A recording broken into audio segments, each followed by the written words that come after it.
विद्यार्थी मित्रांनो, आपण शिकत आहोत paper second modern instruments and communication system. याच्यामध्ये पहिल्या व्हिडिओ क्लासरूममध्ये आपण पाहिले पार्ट पहिला ट्रान्सड्यूसर। ट्रान्सड्यूसर्स म्हणजे the device which can convert non electrical quantities into electrical signals, आणि in general a device which can convert one form of energy into another form. आणि आपण आता त्याचे वर्गीकरण पाहणार आहोत, म्हणजे क्लासिफिकेशन ऑफ ट्रान्सड्यूसर्स। क्लासिफिकेशन करताना त्याच्यामध्ये दोन गोष्टी लक्षात घ्यायच्या, म्हणजे कोणत्या गोष्टींवर आधारित क्लासिफिकेशन आहे। त्या दोन गोष्टी म्हणजे अकॉर्डिंग टू ऍक्टिव्हिटी, म्हणजे त्याचं जी हालचाल आहे आणि ज्याच्यामुळं हे ट्रान्सड्यूसर काम करतं, तर त्याची जी ऍक्टिव्हिटी आहे त्याच्यावरून त्याचं वर्गीकरण अकॉर्डिंग टू ऍक्टिव्हिटी, अँड दुसरं आहे अकॉर्डिंग टू वर्किंग प्रिन्सिपल, म्हणजे त्याची कार्यपद्धतीचा त्याचा कार्यसिद्धांत याच्यावर अवलंबून जो ट्रान्सड्यूसर आहे त्याचं वर्गीकरण आपण त्याच्या वर्किंग प्रिन्सिपल वरून करतो। तर आपण पाहूया, मुख्यत्वे करून दोन त्याचे वर्ग पडतात। नंबर एक ऍक्टिव्ह ट्रान्सड्यूसर आणि दुसरा पॅसिव्ह ट्रान्सड्यूसर।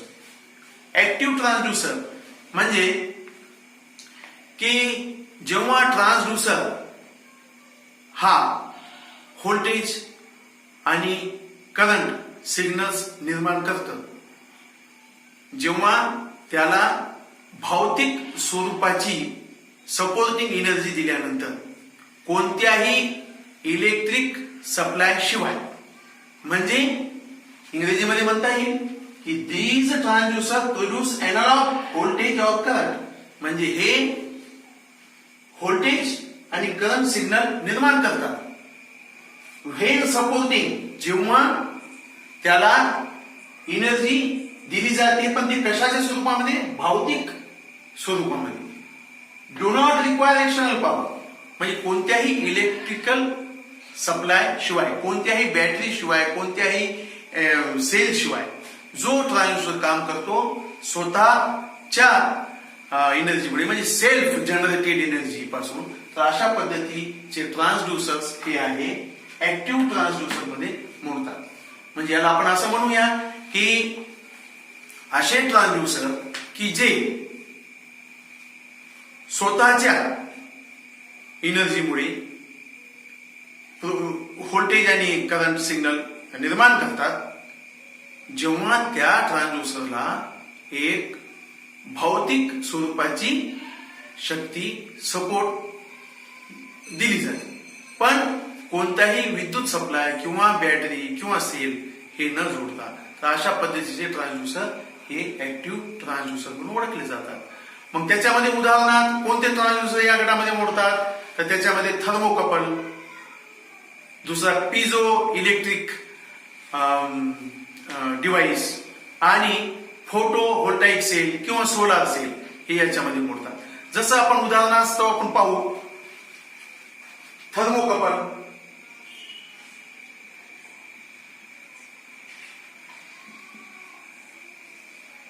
तर थर्मोकपल मध्ये दोन वेगवेगळ्या धातूच्या पट्ट्या जेव्हा त्याला जोडलं जातं आणि त्या जोडावर जेव्हा त्याचा जोड जेव्हा तापमानाच्या सान्निध्यामध्ये येतो, तेव्हा त्याच्यामध्ये व्होल्टेज आणि करंट सिग्नल निर्माण होतात आणि ते नंतर मोजले जातात। आणि अशा पद्धतीचे जे ट्रान्सड्यूसर्स आहेत ते तापमान मोजणीचं काम करतात। मेटल नंबर 1 आणि मेटल नंबर 2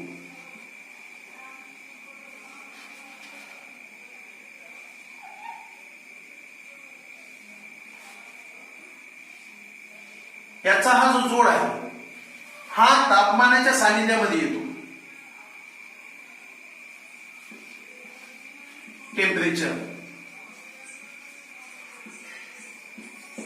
आणि याच्यामध्ये मग व्होल्टेज करंट सिग्नल्स निर्माण होतात आणि येथे त्याचं मोजमाप केलं जाते. मग हा जो ट्रान्सड्यूसर आहे अशा पद्धतीचा, याला कोणतीही विद्युत सप्लायचा सपोर्ट दिलेला नाही. दुसरा आहे सोलार सेल.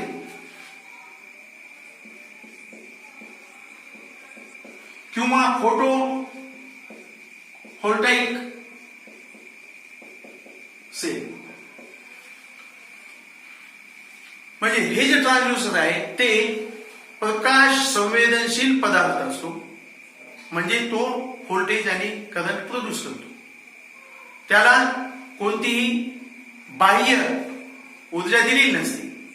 मग त्याचा सर्किटमध्ये वापर करून त्याच्यापासून निर्माण झालेले व्होल्टेज आणि करंट याचा आपण नंतर त्याला सर्किटमध्ये इन्स्ट्रुमेंटमध्ये त्याचा उपयोग होतो.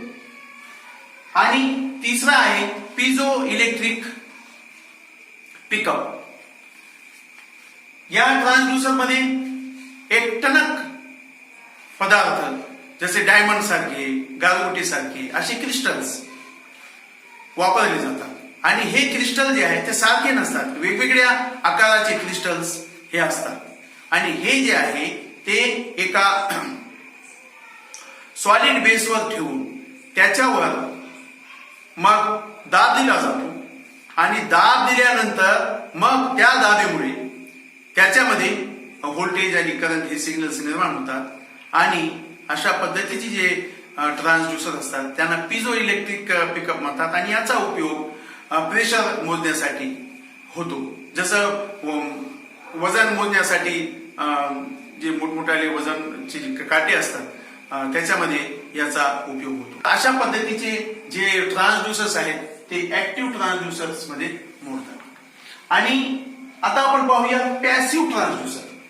पॅसिव्ह ट्रान्सड्यूसर म्हणजे काय की असे ट्रान्सड्यूसर की जे व्होल्टेज आणि करंट निर्माण करतात जेव्हा त्याला विद्युत ऊर्जा पुरविली जाते.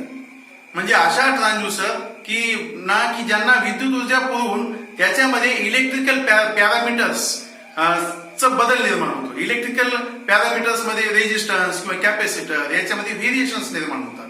आणि त्यांच्या व्हेरिएशन्समुळे व्होल्टेज आणि करंट हा प्राप्त होतो. म्हणजे त्याला विद्युत ऊर्जा पुरविल्यानंतर, म्हणजे याला बाह्य शक्तीची आवश्यकता असते. हा सेल्फ जनरेटेड नाही, हा दुसऱ्या इलेक्ट्रिकल शक्तीच्या आधारावर असलेला जनरेटर आहे, ट्रान्सड्यूसर आहे. म्हणून याला पॅसिव्ह ट्रान्सड्यूसर असे म्हणतात. आणि पॅसिव्ह ट्रान्सड्यूसरची व्याख्या आहे की these transducer produce a variation. These transducers produce variations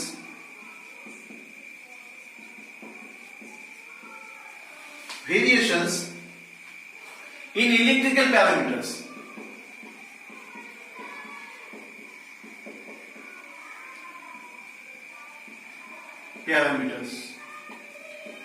Like resistance, capacitor, etc. It's require electrical support. अशा पद्धतीच्या ट्रान्सड्यूसरला आपण पॅसिव्ह ट्रान्सड्यूसर म्हणतो. मग याचे उदाहरण थर्मिस्टर. मग थर्मिस्टर हे एक रेजिस्टन्स आहे, पण असं रेजिस्टन्स आहे की जेव्हा त्याला सर्किटमध्ये आपण जोडतो आणि त्याला जेव्हा तापमानाचा संबंध येईल तेव्हा त्याच्यामधलं जे रेजिस्टन्स आहे तो कमी होतो. जेव्हा तापमान वाढतं तेव्हा त्याचा रेजिस्टन्स कमी होतो आणि त्या सर्किटमध्ये मग व्होल्टेज आणि करंट हे जे आहे ते बदलतात. आणि अशा पद्धतीच्या ट्रान्सड्यूसरला थर्मिस्टर म्हणतात. म्हणजे थर्मिस्टरचं वर्गीकरण कशामध्ये होतो? पॅसिव्ह ट्रान्सड्यूसर्स मध्ये. त्याच पद्धतीनं फोटो मल्टीप्लायर आणि एलडीआर म्हणजे लाईट डिपेंडंट रेजिस्टर, म्हणजे असा प्रकाश संवेदनशील रेजिस्टन्स की ज्याच्यावर प्रकाश पडला असता तो रेजिस्टन्स, त्याच्यामध्ये रेजिस्टन्स हा बदलतो, कमी होतो, म्हणजे प्रकाश त्याच्यावर जास्त पडला तर तो कमी होतो, आणि सर्किटवर अवलंबून आहे, कमी होतो. मग एक सर्किट असं असेल की मग त्याच्यामध्ये जास्त सुद्धा होऊ शकतो, त्या सर्किटवर अवलंबून आहे. पण हा प्रकाश संवेदनशील असा एक रेजिस्टन्स आहे, पण त्याला विद्युत सप्लायची आवश्यकता असते, इलेक्ट्रिकल सप्लाय. मग आपण पाहूया की कोणते ट्रान्सड्यूसर ऍक्टिव्ह याच्यामध्ये पडतात, ऍक्टिव्ह ट्रान्सड्यूसर मध्ये, आणि कोणते ट्रान्सड्यूसर हे पॅसिव्ह आहेत ते आपण पाहूया.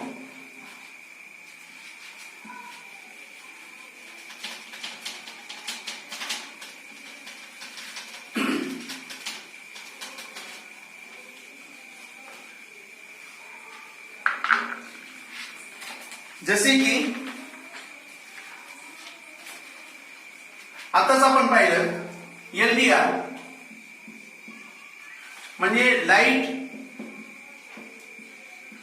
Dependent resistor.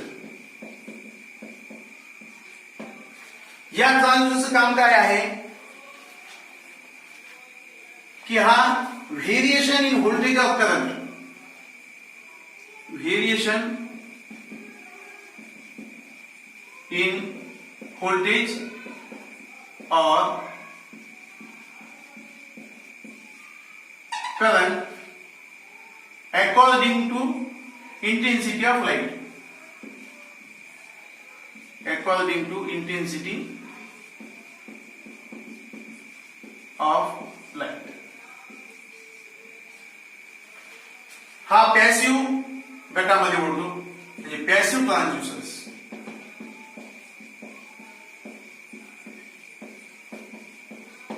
एलडीआर हा पॅसिव्ह ट्रान्सड्यूसरच्या गटामध्ये येतो. दुसरा, जसं मी तुम्हाला सांगितलं, थर्मिस्टर.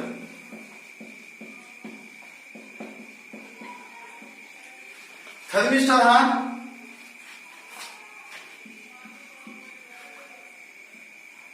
हीट म्हणजे तापमान, याचं रूपांतर इलेक्ट्रिकल सिग्नल मध्ये होतं, इलेक्ट्रिकल पॅरामीटर्स मध्ये. हा पॅसिव्ह ट्रान्सड्यूसर आहे. दुसरा, स्ट्रेन गेज.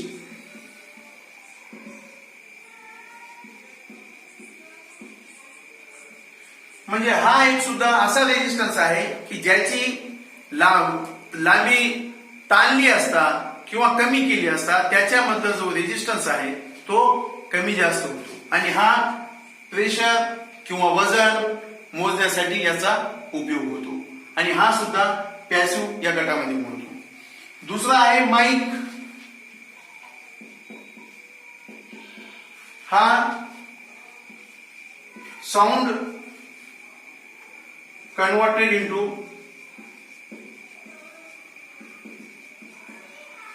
Electrical signal.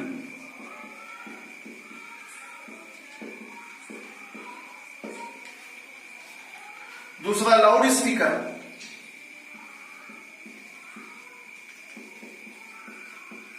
हा सुद्धा पॅसिव्ह ट्रान्सड्यूसर मधला ट्रान्सड्यूसर आहे, आणि हा ऑडिओ सिग्नलचं रूपांतर ऑडिओ इंटू साऊंड, आवाजामध्ये. अशा पद्धतीचं गॅल्व्हनोमीटर हा इलेक्ट्रिकल सिग्नलचं रूपांतर डिफ्लेक्शन मध्ये करतो, आणि याचा उपयोग अंतर मोजण्यासाठी. तर अशा पद्धतीनं कोणते ट्रान्सड्यूसर कोणत्या गटामध्ये मोडतात हे आपण पाहिलेलं आहे.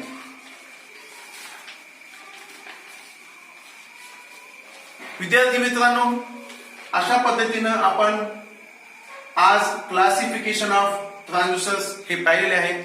पुढे आपण ट्रान्सड्यूसर निवडताना कोणकोणती